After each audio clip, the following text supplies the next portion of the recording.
ఐరా ఒక కథ చెప్పనా? అనగనగా ఒక కోతి దండులో పింటూ అనే తుంటరి అల్లరి కోతి ఉండేది. అది దాని తుంటరి చేష్టల ద్వారా సమస్యలను తెచ్చుకుంటూ ఉండేది. ఒకసారి పింటూ ఉన్న కోతిదండు అడవికి దగ్గరలో ఉన్న గ్రామానికి వెళ్ళాయి. అక్కడ కొంతమంది పనివారు కలపమొద్దులను చీల్చి కట్టె పలకలను తయారు చేస్తున్నారు. వారి పనిని చూస్తున్న పింటూకి చాలా ఆశ్చర్యం అనిపించింది.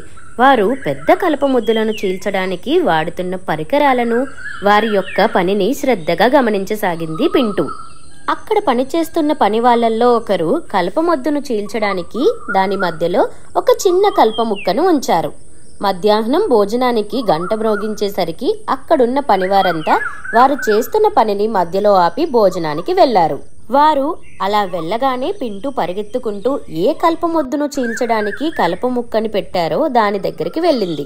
పింటూ చాలా ఉత్సుకతతో ఆ కలపమొద్దును చీల్చడానికి తన 2 చేతులతో చాలా ప్రయత్నించింది. కానీ అది వీలు కాలేదని దాని మధ్యలో ఉంచిన చిన్న కల్పముక్కను బయటకు లాగడానికి ప్రయత్నించింది. పింటూ కల్పముక్కను తీయాలనే ఆత్రంలో తన తోక ఆ కల్పమొద్దు మధ్యలో ఉన్నదన్న విషయం మరిచిపోయింది. తన బలాన్ని అంతా ఉపయోగించి కల్పమొద్దు మధ్యలో ఉన్న కల్పముక్కను బయటకు లాగేసింది. ఎప్పుడైతే కల్పముక్కను బయటకు లాగిందో వెంటనే కల్పమొద్దు తెరుచుకున్నది కాస్త మూసుకుపోయింది. దానితో పాటే పింటూ తోక కూడా మొద్దు మధ్యలో చిక్కుబడిపోయింది. పింటూ ఎంత ప్రయత్నించినా తన తోకను బయటకు లాగలేకపోయింది. తనతో పాటు వచ్చిన దండులో మిగిలిన కోతులన్నీ వెళ్ళిపోగా పింటూ మాత్రం ఒంటరిగా మిగిలింది. చాలాసేపు ప్రయత్నించాగా తోక తెగిపోయి పింటూ ప్రక్కకు వచ్చింది. దాని ఆకతాయి తుంటరి పనుల వలన పింటూ తోకలేని కోతిగా మిగిలిపోయింది.